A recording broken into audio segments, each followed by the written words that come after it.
like you're a little bit worried at this time. Tired, yeah? Okay, let me be more energetic. So that's okay. No. Can you help me to find the answer to the question? Why do we feed more protein to the animals to get less what we had initially? Maybe you know? No? I'll tell you why. If you want to deal with the vegetable oil, you need to somehow to utilize the byproducts. In the case of the sunflower, it's 38% for every ton processed. And the only market they found ready to pay $200, animals. In the meantime, we see that the functional flour market grows faster than the regular flour.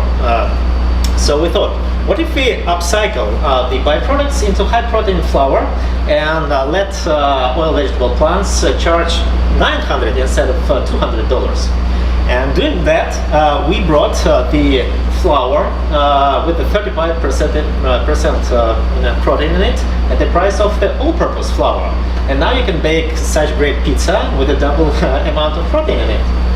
So, let me tell you how we stumbled that. We are the team of food and culinary scientists, and previously we formulated and sold more than 1 million servings of nutritionally complete drinks. And sourcing the new ingredient for our formulations, we saw sunflower defeated seeds. They were hard like wood chips, but extremely cheap. And once we figured out how to use that for our formulations, we thought, it looks like we stumbled something bigger than just the cost optimization for one product line. So we decided to pivot into the ingredient company. So how big is the market? Flour, 200 billion. Functional flour, 120. Our addressable market, 7.7. Why are we different? Unlike the protein isolation, we decided to keep the secondary ingredients like the healthy fiber, and that dramatically reduced the costs. Now we can offer our flour for 50 cents, unlike the dollars that protein guys try to charge. Moreover, we cut the capital expenditure costs down to $250,000, while they require millions to set it up. So now let me tell you how we make money out of it. Initially, we thought that we need to make our own facility to make the high protein flour. But later we thought that we can grow faster if we adapt our technology to the existing vegetable oil plants and license our process. So now we sell our process on the 50-50 revenue share model. And our primary customers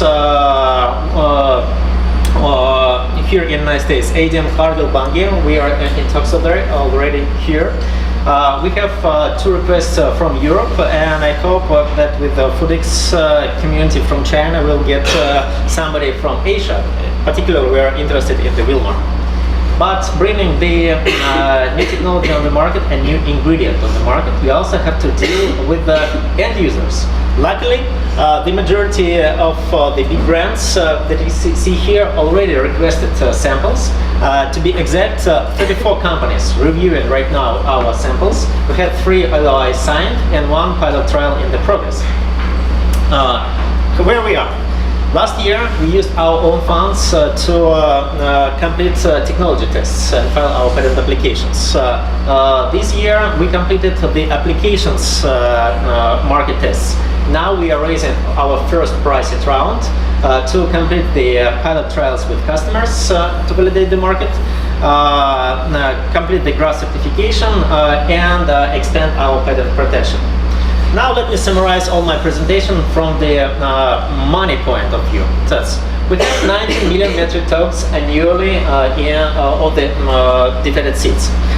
We increased the value from $200 to $900 per every metric ton.